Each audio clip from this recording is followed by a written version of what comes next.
Hey everyone, how's it going? Welcome back to another video. Today I'm gonna be talking about Evangelion.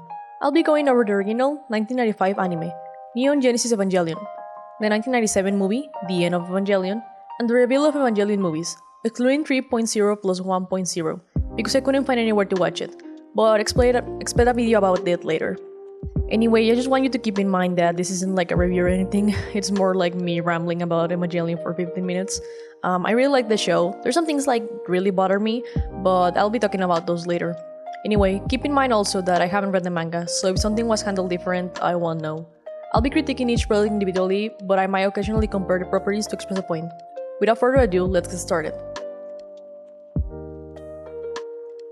So, let's get started, shall we? Neon Genesis Evangelion is an anime that came out in 1995 as part of the vision of its creator, Hideaki Anno. It follows the story of Ikari Shinji and the many miserable things he goes through. The basic premise is that Shinji has to pilot a giant mecha suit and save the world from destruction. That might sound pretty cliché, and if you haven't heard anything of Evangelion before, you might think that's how the show is. At least, that's what I thought before deciding to give it a watch. But that's just like a general welcome to the show. Let's now go into the specifics I want to discuss. I'm not super well versed when it comes to music, so I won't be talking about the technical aspects of the music in the show. However, I'd like to touch upon how the music makes me feel, and how it impacts the show to its core. But first, we can't talk about Neon Genesis Evangelion without talking about its intro. The intro song for the show has a very upbeat melody, but the lyrics, however, are a very different story. And I believe this type of happyish melody with those ominous lyrics perfectly fits the first half of the show, where sure, there are weird things happening, but they're not as bad as it gets. Other than that, we have the instrumental music used throughout the show. The instrumentals are either really intense for the fight scenes, with a kind of rock and roll vibe to them, while the rest of the music is more or less piano or jazz-like music. This again shows the duality in the show, and we'll be discussing more of that later. Finally, to close off this section, I just wanted to mention Shiro Sagisu, the composer for Evangelion and a ton of other animes. I've only heard his work in Evangelion, but that's enough to check out more of his work, so maybe look into him if you like the Evangelion soundtrack. But now let's move on to something else. Now, I'd like to talk about the animation of the show. The show was a hand-drawn animation, which is a type of animation in which animators have to draw each and every single frame, which is further accentuated by the music and the character designs. The character designs are something I really appreciate from the show. I know a lot of newer animes get trashed a lot because of their character designs, and although I don't think everything the newer animes have to offer is trash, I still really enjoyed all the designs. They're very pleasant, fluid, and represent the characters quite well. I also really like the designs for the Evas and the Angels themselves. I mostly prefer designs from the original anime, but I have to admit that some redesigns for the Angels in the revealed movies were kinda cool, but more on that later. Overall, the look, feel, and quality of the animation, although not perfect, it's quite good, and it gives the original anime a lot of personality. But, let's move on to the heavy hitters, the story and the characters. Evangelion's story is a very complicated one, but that's on design. You're meant to fully comprehend everything on the story. If you dig deeper further away from the show, you might be able to piece everything together, but Evangelion is not too concerned with telling the perfect story, but rather exploring its characters and themes. Something I absolutely love about Evangelion is its characters, and I'm not only talking about the main characters, but the secondary characters as well. We get to know the secondary characters pretty well, which is a huge accomplishment taking into consideration how large the cast is. For starters, we obviously have Shinji. Shinji is the main character, and although he could have easily fitted into the mold of your average main character, they do a couple of interesting things with him. And that elevates his character a lot, from just being a main character you can project into. He's a boy that's so cripplingly scared to open his heart to others because he's afraid of getting hurt, that this ends up destroying the world. He's hurt. He's been abandoned. He has come to a point where he hates himself so much that he can no longer cope with the reality he's living in, because he can't accept himself. He's the core of Evangelion, and a vessel for the main themes of accepting oneself and accepting reality. And although we as an audience don't want him to suffer, we can acknowledge that he is the one to blame for what ultimately happened. I like Shinji, but not because he's a perfect boy, but rather because of his faults. Moving on, we have Rei. Rei is a complicated character to discuss, for me anyway. It's not that I don't like her character, I'm just kind of indifferent towards her. However, I can recognize that she is an integral character to the story, and she is a very necessary part of Evangelion's success. Her inner conflict is the most complicated one out of all the characters, since she really isn't even human. Like the other characters, she's struggling with her identity. For her, it comes from the fact that she wants to connect with others, but she doesn't know how to. She's an interesting character, but honestly, I don't have that much to say about her. Maybe I'll have more to say about her when we reach the end. Moving on, we have Asuka. I kind of really hate Asuka. I'm sorry, I just really dislike her a lot. However, I applaud the fact that she is a relevant character and has a perfectly understandable reason for being the way she is. She's scared of opening up to people, like Shinji, but instead of being passive and quiet about it, she's loud and violent. When I think about why I dislike her, it's not because she's a bad character, but rather I just don't like how she's handled, I guess. Everyone tells Shinji when he's wrong, and understandably so. But for Asuka, no one ever tells her that literally punching, kicking, and downgrading Shinji every day is not okay. I mean, I understand those types of behavior come from her past and their coping mechanisms.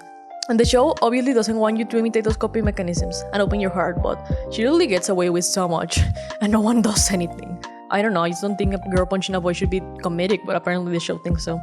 Other than that, I just find her very annoying. She has a very fragile ego, so whenever anyone outshines her, she gets very upset. I understand that's part of her character, and she's well written. She just personally annoys me a lot. However, she's an important character to the story, so she gets a pass. Those are the main three characters, but I'll also talk a little about some secondary characters that are pretty important, or that I like, cause I don't know, it's my channel, I'll do what I want, I guess. First off, I really want to talk about Misato. I really like the character Misato. She's very multifaceted and interesting to watch. I have some complaints with her character, but it's mostly about how she was handled. But I'll talk about that later. Moving on, we have Kaji. He's pretty cool, I like him a lot. I was pretty sad when he died. The fuck that weird joke they keep doing with him and Shinji. Like, why? I'll talk about that aspect of the show later. And finally, I just want to mention Kaworu. I love him, he's amazing. I mean, like, he's the only decent person in the show. He's the only person that treats Shinji well, like, please. I absolutely love that scene where Shinji has to kill him. And I know that sounds weird, I didn't want him to die, but I know that was the best decision story-wise. And I like the story, so yeah. Besides, he's like an angel, so you know, I don't think those can really die. But anyway, with that out of the way, let's talk about my final thoughts regarding Neon Genesis Evangelion 1995. Overall, the original anime still holds up, 26 years later, which is quite impressive. However, there are still some things that I really didn't like, and I'll talk more about those when I get to the reveal movies. I'd say that even without the end of Evangelion, the show has a pretty complete story. I don't know if I'm in the minority here, but I really do enjoy the ending of the anime. It's a little more abstract than the end of Evangelion, but it wraps up the ideas of the anime quite neatly, and I absolutely love the experimentation with the animation, even if some people didn't. Despite this, I'm still glad we got the end of Evangelion, which, speaking of... For those unfamiliar, the end of Evangelion is a 1997 film which shows us, well, the end of Evangelion. Although the anime already had a finale, a lot of people were disappointed with it. So 1 year later we got a movie called The End of Evangelion, and it was pretty brutal. The movie starts right after Shinji killed Kaworu. See, I totally mentioned that scene before because it was important. Anyway, moving on from that, at this point of the story, Shinji is just emotionally and physically destroyed. He just killed the only person who's ever been kind to him, and everyone else is being kind of a dick to him, honestly. He's done with the Evas, he's done with everything. But due to Nerve being attacked, he gets into the Eva one more time and well, he basically loses. I mean, well, sort of. The bad guys finish their evil plan and the Earth gets destroyed, but it's Shinji's fault. He destroys the world, he kills everyone. It is all his fault. But it wasn't his intention, was it? Well, of course it was. The world has been nothing but cruel to him. What else was he supposed to do? He wanted to escape from reality so badly that he ended up destroying it and killing everyone. And that's it. That's the end. There's nothing more, and I love that. Shinji was abused until he was the abuser. Shinji was the good guy until he was the bad guy. He lived through a lot, so no wonder it turned out like that. But at the end of the day, he did it, and it was his fault. It could have been different, but it wasn't. And that's what the end of Evangelion leaves us with. The reality of Shinji's action without any possibility to fix it. Now, many fans, including myself, might love this show, and its characters, and its ending, but we can't help but wonder, what if? And that's what reveal comes in. Now, I have very mixed feelings regarding Revealed. On one hand, I'm glad to see Shinji again. Yes, I'm glad to see Shinji exclusively, because everyone else kinda sucks in these movies, like, a lot. Except for Kaji and Kaworu, which are basically the same. However, Shinji is a lot weaker than his predecessor, but he's not as awful as literally everyone else. Now, I know what you're gonna say. That's the whole point of Reveal. It's a response to the fans of Evangelion not understanding its core message and superficially understanding characters and wanting to indulge in escapism to make a reality where Shinji was happy and their wife was real. Ooh. And sorry about that voice, I'm sorry. And if you weren't about to say that, then well, there's a video called The Curse of Evangelion, and if you haven't watched it, you should totally watch it because it explains this point I try to mockingly make a lot better. I'll leave it in the description and I'll put it up here. So anyway, although the video makes some excellent points, and I'm very inclined to believe that Hideaki Anno made the movies with this intention in mind, two problems arise, at least for me. The first, and probably most obvious, being, really? You're gonna make 4 movies purposely bad just to teach your fans a lesson? And if the answer to this is yes, then I mean, alright. It's not something I will personally do, but I can see where he's coming from. And the second point, which is a larger point, is something I haven't seen many people discuss, and that is there really any wonder why people grew to like these characters so superficially? Especially the female characters? This is a very large complaint I have, so bear with me. Now, what I'm about to touch upon is not a problem that's only present on Evangelion. On the contrary, these are things that are present in the majority of Japanese media I've consumed. I've touched on it briefly when I talked about Misato's character, but let me elaborate further. I really can't decide if I like how the character of Misato is portrayed or not. In one hand, we see Misato as capable and a flawed individual who's just trying to get by. She has a friend, she has an ex-lover, and a complicated relationship with her father. But overall, she's not a bad person. On the other hand, we have, wow, Misato hot, look, boob, wow, ass, yes, ass shot, yes. And that's so fucking annoying to me. We have Misato being a capable leader, and then we have a shot of Misato's ass. We have Misato being caring, and then we have a shot of her boobs. And it goes on and on and on. And I'm not saying that I have a problem with Misato being sexy, that's fine. I'm even okay with Shinji's friends saying she's hot. They're literally teenage boys, that's normal. What bothers me is that there's a very deliberate choice that the camera is making to focus on her ass, or her boobs, or whatever part of her body. And that's very annoying. What also bothers me is that her sex life is seen as shameful sometimes, and that the only reason for her being sexually active is because of her trauma. I mean, Kaji sleeps around as much, if not more than her, but that never gets addressed. That's just normal, I guess. That's apparently just the expected behavior of a man. But if a woman does it, it must be because there's something wrong with her. I mean, that's what the show is saying, basically. And I know, it makes sense for her character, given that she tries to connect with people through sex. But when the only sexually active woman in the show is shown like that, it just leaves a bad taste in my mouth. And it's not only Misato that gets sexualized and objectified by the show. Asuka, Rei, and even Ritsuko, to an extent, get the same treatment. But with Asuka and Rei, it's even worse because they're literal children. The show knows they're children. They even mention it when they're talking about how fucked up it is that they have to rely on children to save the world. Where apparently they're not children when we have to see them naked or sexually abused by Shinji, who not only touches Rei's boob, which wasn't played as anything serious by the way, but also touches himself to an unconscious Asuka. Like, what the fuck was that moment? That was so out of character. I need to speak about that because that was so out of character and unnecessary. And that, and also the part when Misato kisses Shinji, like, what the fuck? Why was that there? Again, he's a child, he's 14, and Misato is a grown-ass woman. Why the fuck was that necessary?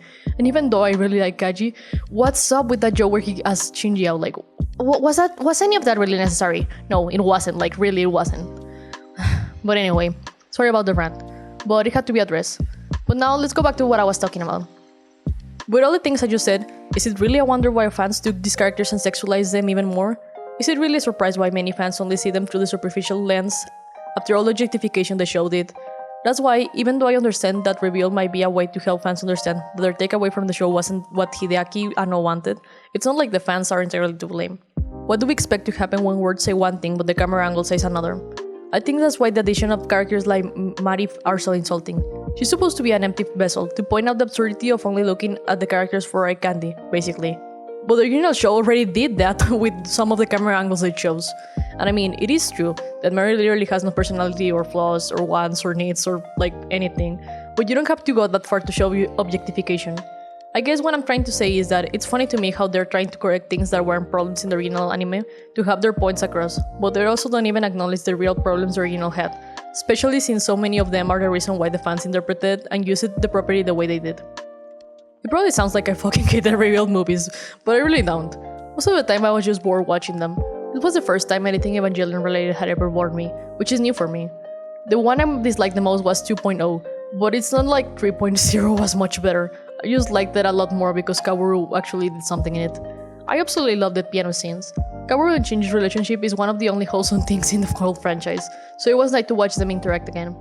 Also, I don't know why the scenes are so heavily queer-coded, but they don't actually like do anything with it. It's kind of annoying.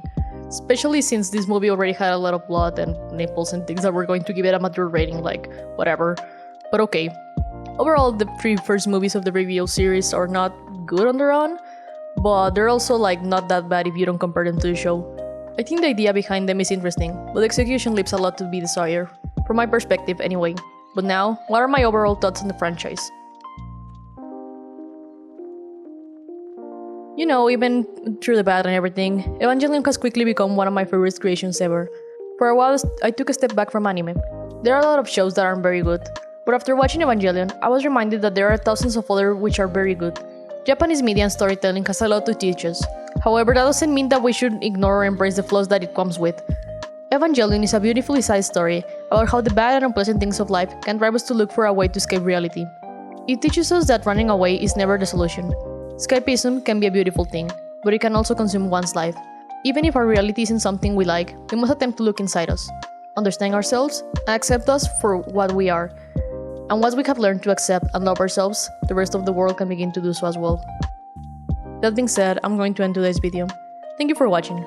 As always, all the things I use in my video, like the background music and the avatar, will be linked in my description below. Thank you for sticking by, and I'll see you guys later, whenever that is.